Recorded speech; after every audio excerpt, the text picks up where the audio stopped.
Hello my dear students and welcome back to the channel. आज के class में हम कंटिन्यू करेंगे अपना subject corporate accounting and reporting, जिसके अंदर हम यूनिट नंबर 4 पढ़ रहे थे। यूनिट नंबर 4 के अंदर हम कंसोलिडेशन ऑफ फाइनेंशियल स्टेटमेंट्स पढ़ रहे थे, जहां पे हम लोग सीखे थे कैसे हम कंसोलिडेट करेंगे balance sheet of the holding company with the subsidiary company. आज के क्लास में कुछ स्पेशल टॉपिक्स के बारे में पढ़ेंगे उसी चैप्टर के अंदर, जो कि होगा revaluation, dividends, bonus shares, right? But before we start the video, you can check the description. Description में ऐप का लिंक है, डाउनलोड करो, रजिस्टर करो, वहाँ पे तुम्हारे व्हाट्सएप ग्रुप्स के लिंक है, उसको भी ज्वाइन करो, वहाँ पे तुमको टाइमली अपडेट्स मिलता रहेगा। क्लियर? अगर चैनल पे नए हो तो पहले कंसोलिडेशन का बाकी वीडियोस देख लेना, क्योंकि कंसोलिडेशन का जो प्रीवियस टॉपिक्स हम पढ़े हैं उससे रिलेटेड है ये वाला टॉपिक। तो अगर हमको pre acquisition, post acquisition profit के बारे में ना पता हो, cost of control, minority interest, ये सब निकालना अगर नहीं आता है तो ये टॉपिक समझने में थोड़ा प्रॉब्लम हो सकता है। क्लियर? स्टार्ट करते हैं हम टॉपिक को। टॉपिक है revaluation of assets and liabilities. पहली बात तो रिवैल्यूएशन होता क्या है देखना। जब भी होल्डिंग कंपनी शेयर्स खरीद रहा इन द सब्सिडियरी कंपनी, तब होल्डिंग कंपनी पेमेंट करेगा सब्सिडियरी कंपनी को। अब कौन से बेसिस पे पेमेंट करेगा? सब्सिडियरी कंपनी का जितना रुपए का नेट एसेट्स होगा, जितना रुपए का एसेट होगा, जितना रुपए का लाइबिलिटी होगा, उसी हिसाब से होल्डिंग कंपनी पे करेगा टू द सब्सिडियरी कंपनी। अब होल्डिंग कंपनी हो सकता है डिसाइड करे कि सब्सिडियरी कंपनी के जो एसेट्स और लाइबिलिटीज हैं उसको रीवैल्यू किया जाए। रीवैल्यू किया जाए मतलब उसका वैल्यू एक बार फिर से कैलकुलेट हो। क्या पता एसेट्स का वैल्यू इंक्रीज हो गया हो, डिक्रीज हो गया हो, या फिर लाइबिलिटीज का वैल्यू इंक्रीज या डिक्रीज हो गया हो, राइट? तो सब्सिडियरी कंपनी के एसेट्स लाइबिलिटीज को रीवैल्यू किया जा रहा है, और उस रीवैल्यूएशन के वजह से हो सकता है कि वहां पे प्रॉफिट ऑन रिवैल्यूएशन हो या फिर लॉस ऑन रिवैल्यूएशन हो। प्रॉफिट ऑन रिवैल्यूएशन कब होगा? जब एसेट्स का वैल्यू बढ़ेगा या लाइबिलिटीज का वैल्यू कम होगा, तब प्रॉफिट होगा। लॉस ऑन रिवैल्यूएशन कब होगा? जब एसेट्स का वैल्यू गिरेगा, एसेट का वैल्यू डिक्रीज होगा, या फिर लाइबिलिटीज का वैल्यू इंक्रीज होगा, then there will be a loss on revaluation.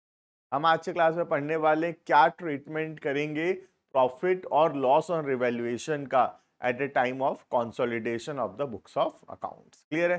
तो स्टार्ट करते हैं टॉपिक को। देखना, if assets and liabilities of the subsidiary company are revalued at the time of acquisition of shares in the subsidiary company, profit or loss on account of such revaluation is treated as a capital profit or a capital loss। तो ये जो profit या loss on revaluation है on the date of acquisition of share, इस profit या loss on revaluation को हम capital profit या कैपिटल लॉस मानेंगे। ठीक है?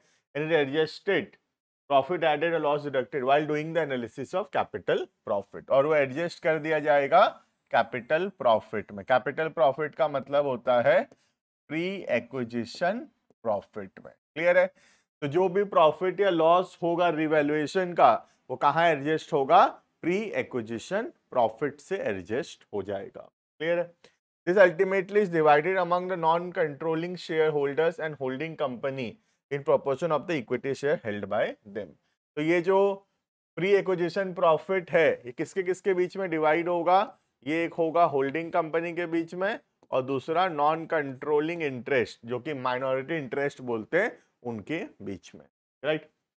अब अगर प्रॉफिट होगा तो क्या होगा देखना, लॉस होगा तो क्या होगा समझते हैं। ठीक है? यहाँ पे मैं एक एग्जांपल लेता हूं।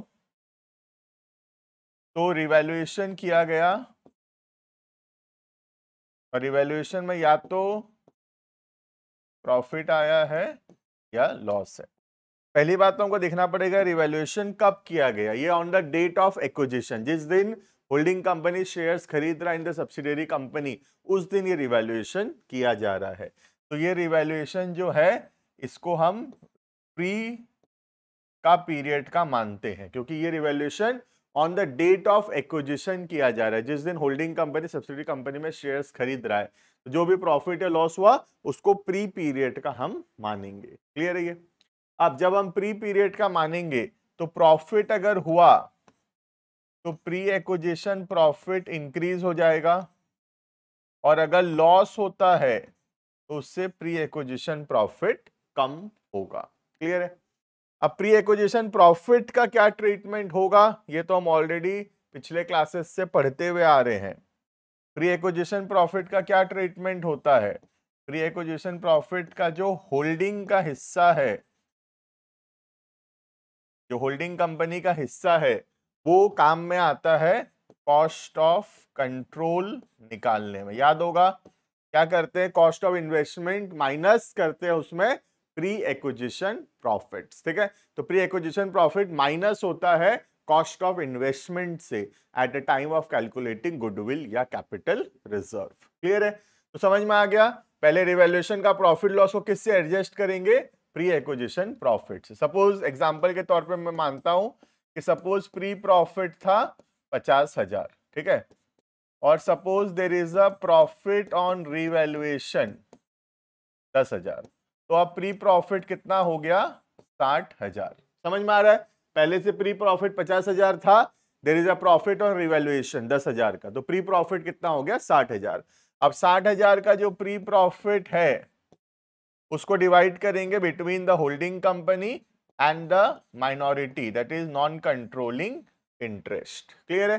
तो 60,000 का जो भी होल्डिंग का हिस्सा होगा वो काम में आएगा कॉस्ट ऑफ कंट्रोल निकालते समय, और जो एनसीआई है माइनॉरिटी इंटरेस्ट, वो काम में आएगा माइनॉरिटी इंटरेस्ट या नॉन कंट्रोलिंग इंटरेस्ट निकालते समय। क्लियर है? तो रिवैल्यूएशन में कुछ भी नहीं करना है। रिवैल्यूएशन का जो भी प्रॉफिट या लॉस होगा उसको प्री एक्विजिशन प्रॉफिट में प्लस या माइनस कर देंगे। उसके बाद प्री एक्विजिशन प्रॉफिट का जो ट्रीटमेंट होता है पिछले क्लासेस से, वही ट्रीटमेंट कंटिन्यू करना है। क्लियर है?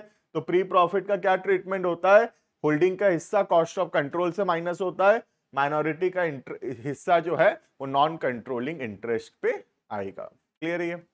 अब अगर रिवैल्यूएशन हुआ है तो उससे क्या होगा?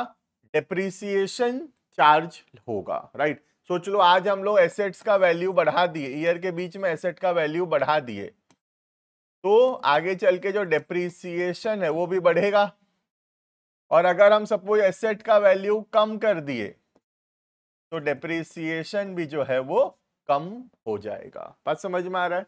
तो अगर एसेट का वैल्यू बढ़ेगा तो डेप्रिसिएशन भी बढ़ेगा फ्यूचर ईयर्स में, और अगर एसेट का वैल्यू कम होगा तो डेप्रिसिएशन भी कम हो जाएगा इन द फ्यूचर ईयर्स। ठीक है? ये जो डेप्रिसिएशन है इसको कहाँ एडजस्ट करते हैं? रेवेन्यू प्रॉफिट या लॉस से। इसका मतलब इसको कहाँ एडजस्ट करते हैं? पोस्ट एक्विजिशन प्रॉफिट में। बात समझ में आ रहा है? तो जो रिवैल्यूएशन का प्रॉफिट या लॉस है उसको हम एडजस्ट किए प्री एक्विजिशन प्रॉफिट में, ठीक है, और जो उसके ऊपर डेप्रिसिएशन है, जो भी हम एसेट का वैल्यू बढ़ाए तो डेप्रिसिएशन बढ़ेगा फ्यूचर ईयर्स में, अगर हम एसेट का वैल्यू कम किए तो डेप्रिसिएशन कम हो जाएगा फ्यूचर ईयर्स में। ये जो डेप्रिसिएशन का इंक्रीज या डिक्रीज है ये किसको इफेक्ट करेगा? पोस्ट प्रॉफिट को। बस समझ में आ रहा है? तो जो भी पोस्ट का प्रॉफिट होगा उसमें हम प्लस माइनस करेंगे डेप्रिसिएशन को। क्लियर है? अगर डेप्रिसिएशन इंक्रीज हो गया है तो डेप्रिसिएशन को माइनस कर देंगे, प्रॉफिट कम हो जाएगा, और डेप्रिसिएशन अगर कम हो गया है तो डेप्रिसिएशन को प्लस करेंगे। क्लियर है? अब इससे क्या होगा? पोस्ट एक्विजिशन प्रॉफिट चेंज हो जाएगा। अब पोस्ट एक्विजिशन प्रॉफिट का जो ट्रीटमेंट होता है वही होगा, जो होल्डिंग का हिस्सा है वो होल्डिंग के रिजर्व एंड सरप्लस में ऐड हो जाएगा, और जो माइनॉरिटी का हिस्सा है, नॉन कंट्रोलिंग इंटरेस्ट का हिस्सा है, वो माइनॉरिटी इंटरेस्ट या नॉन कंट्रोलिंग इंटरेस्ट निकालते समय वहां पे ऐड होगा। क्लियर है? तो बहुत ही सिंपल सा ट्रीटमेंट है इसका। तुम ध्यान दो, ये सब कुछ तो हम पहले से पढ़े हैं, ये कुछ नया नहीं है। ठीक है? तुमको बस समझना है कि रिवैल्यूएशन के प्रॉफिट लॉस का क्या ट्रीटमेंट होगा, और उस रिवैल्यूएशन का जो प्रॉफिट लॉस है उसके वजह से जो डेप्रिसिएशन आगे ईयर्स में चेंज होगा, डेप्रिसिएशन का क्या ट्रीटमेंट होगा। क्लियर है? तो पहला हो गया रिवैल्यूएशन का जो भी प्रॉफिट लॉस है उसको हम प्री एक्विजिशन प्रॉफिट में प्लस माइनस करेंगे। प्रॉफिट है तो प्लस, लॉस है तो माइनस, बाकी प्री का जो ट्रीटमेंट होता है वही होगा। क्लियर है? जो पोस्ट एक्विजिशन प्रॉफिट है उसमें से डेप्रिसिएशन को एडजस्ट करेंगे, जो भी डेप्रिसिएशन का वैल्यू बढ़ा है या कम हुआ है उससे एडजस्ट करेंगे पोस्ट एक्विजिशन प्रॉफिट को। अब पोस्ट एक्विजिशन प्रॉफिट का जो ट्रीटमेंट पहले से होता था वही कंटिन्यू किया जाएगा। क्लियर है? सिमिलरली एक और केस है रिवैल्यूएशन का, पहले समझ लेते हैं फिर पढ़ लेंगे। रिवैल्यूएशन हो सकता है कि on the date of acquisition ना होकर बाद में किया जा रहा है। रिवैल्यूएशन कब किया जा रहा है? बाद में किया जा रहा है, not on the date of acquisition. ठीक है, पहले क्या था इस वाले एग्जांपल में, रिवैल्यूएशन कहां पे किया जा रहा था? On the date of acquisition of shares by the holding company in the subsidiary company. ठीक है, तो जो भी प्रॉफिट था या लॉस था रिवैल्यूएशन का, हम उसको प्री मानते थे। क्लियर है? बट अगर रिवैल्यूएशन बाद में किया जा रहा है तो ये जो रिवैल्यूएशन का प्रॉफिट या लॉस है या फिर ये जो डेप्रिसिएशन का प्लस माइनस होगा रिवैल्यूएशन के वजह से, ये दोनों कहां एडजस्ट होगा? दोनों एडजस्ट होगा पोस्ट प्रॉफिट्स में। बात समझ में आ रहा है? तो अगर रिवैल्यूएशन कब किया जा रहा है वो देखना पड़ेगा। अगर revaluation on the date of acquisition कर रहे हैं, जिस दिन हम शेयर्स खरीद रहे हैं उस दिन अगर रिवैल्यूएशन है तो जो भी प्रॉफिट लॉस रिवैल्यूएशन का है उसको प्री एक्विजिशन माना जाएगा।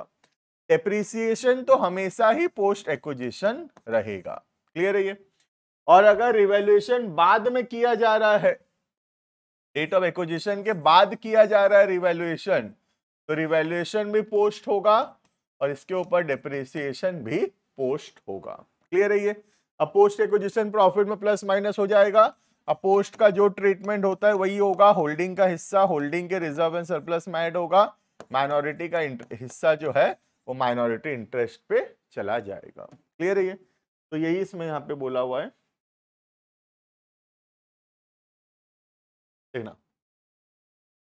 If revaluation is done in the post acquisition period, the reduction will be revenue loss. तो जो भी लॉस होगा वो रेवेन्यू लॉस होगा। रेवेन्यू मतलब पोस्ट एक्विजिशन, कैपिटल मतलब प्री एक्विजिशन, रेवेन्यू मतलब पोस्ट एक्विजिशन। ठीक है? As the asset value increase and decrease because of revaluation at the time of acquisition, adjustment of depreciation done in the post acquisition, और adjustment of depreciation भी post acquisition में होगा। तो दोनों ही post acquisition में होगा, चाहे वो उसका प्रॉफिट या लॉस हो या फिर उसका डेप्रिसिएशन हो। क्लियर है? यही बातें यहाँ पे लिखी हुई है। क्लियर है? तो अब मैं एक बार फटाफट समराइज कर देता हूँ रिवैल्यूएशन को और उसके बाद फिर हम आगे बढ़ेंगे। ठीक है, देखना।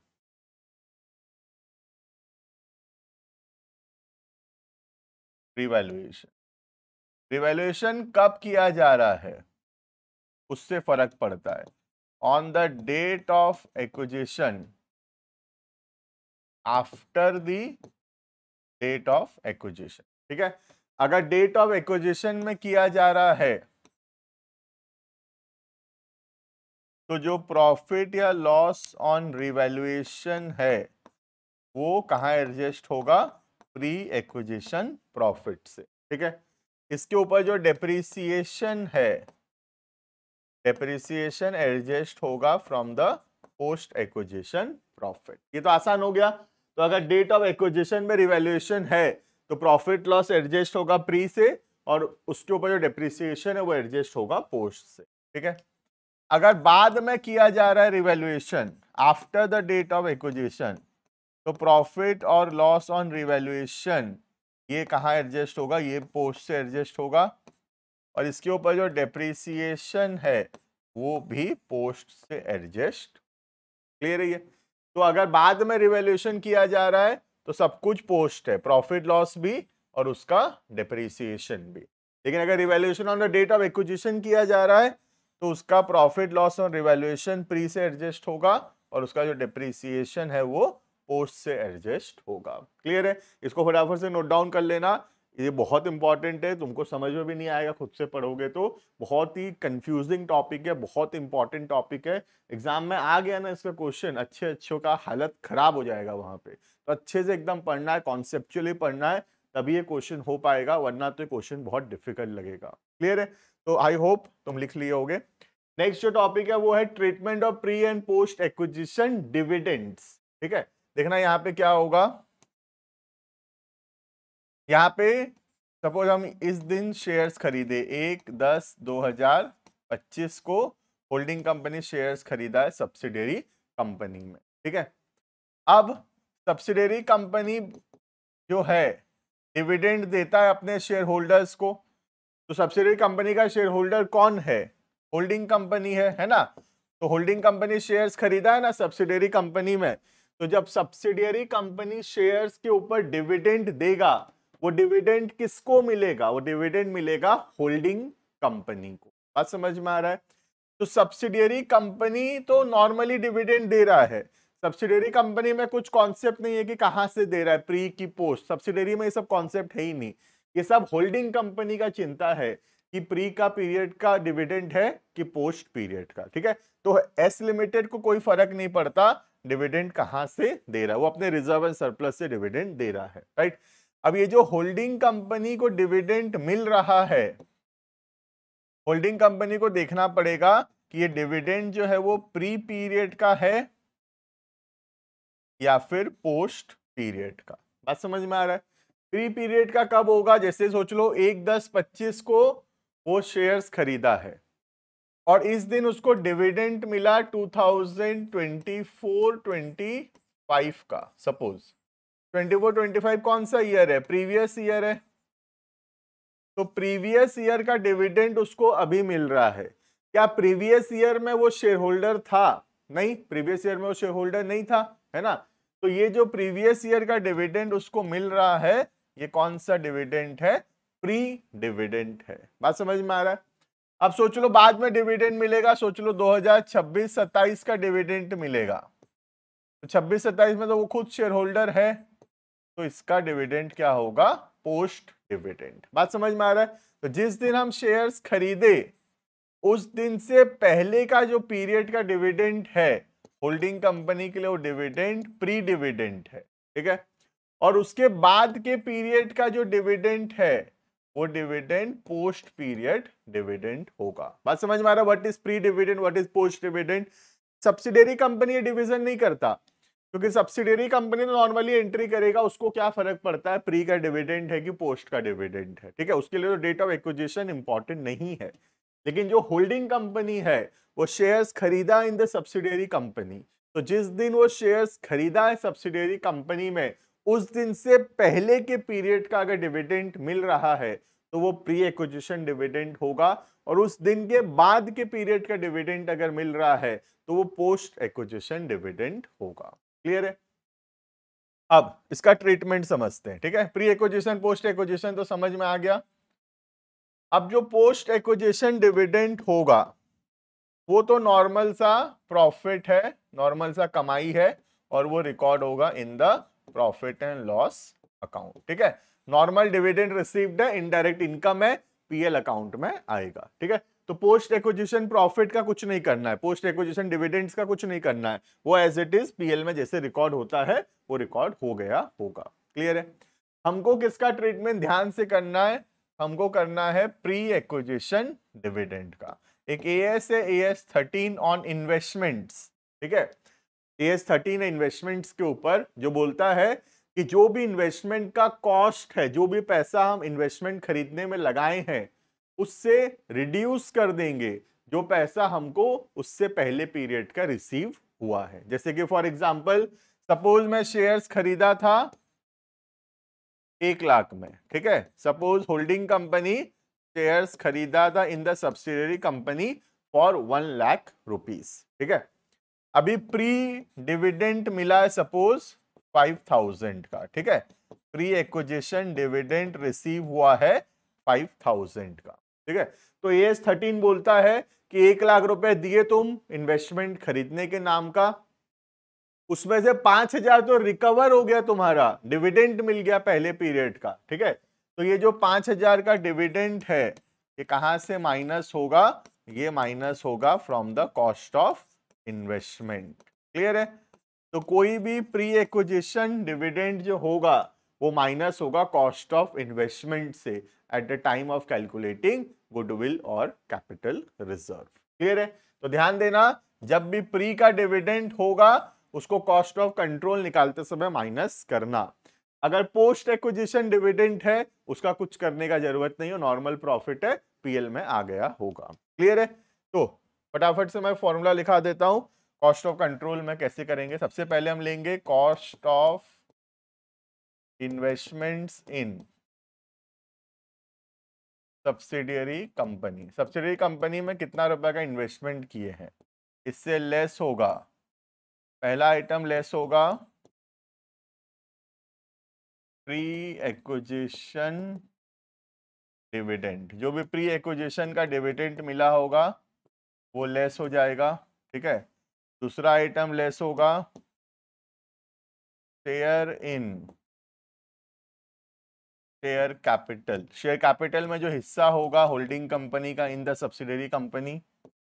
तीसरा होगा शेयर इन प्री प्रॉफिट्स। जो प्री प्रॉफिट होगा, कैपिटल प्रॉफिट्स होगा, उसमें जो भी हिस्सा होगा। क्लियर है? ये कैलकुलेट करेंगे, ये या तो आएगा गुडविल या आएगा कैपिटल रिजर्व। क्लियर है? ये तो ये तो हम पहले से पढ़ते थे, इसमें नया क्या पढ़े, नया ये वाला पॉइंट पढ़े हैं हम लोग, ठीक है। ध्यान देना, नया ये वाला पॉइंट पढ़े हैं, प्री एक्विजिशन डिविडेंड। क्लियर है? तो जो भी हम कॉस्ट ऑफ कंट्रोल निकालते थे, गुडविल और कैपिटल रिजर्व जो निकालते थे हम लोग, उसमें प्री एक्विजिशन डिविडेंड जो है वो माइनस करेंगे। क्लियर है? पोस्ट एक्विजिशन डिविडेंड का कुछ नहीं करना है, प्री एक्विजिशन डिविडेंड को माइनस करेंगे कॉस्ट ऑफ कंट्रोल निकालते समय। क्लियर है? कैसे पहचाने कौन सा प्री है कौन सा पोस्ट है? बहुत ही इजी है। जिस दिन हम शेयर्स खरीदे हैं उस दिन से पहले के पीरियड का डिविडेंड अगर मिल रहा है तो वो प्री है, वो प्री है, ठीक है। और अगर बाद का डिविडेंड मिल रहा है तो वो फिर पोस्ट एक्विजिशन डिविडेंड होगा। क्लियर है? तो this is all about what is the treatment of pre and post acquisition dividends. Clear है? तो this is all about what is revaluation of assets and liabilities. हम पहले पढ़े revaluation of assets and liabilities का क्या treatment होगा, फिर हम पढ़े डिविडेंड का क्या ट्रीटमेंट होगा। क्लियर है? तो आज के क्लास में इतना में रुकेंगे हम लोग। नेक्स्ट क्लास के अंदर हम बोनस शेयर्स का क्या ट्रीटमेंट होगा उसको भी कवर करेंगे। तो मिलते हैं आने वाले क्लासेस के अंदर। अभी के लिए इतना। Thank you and bye bye.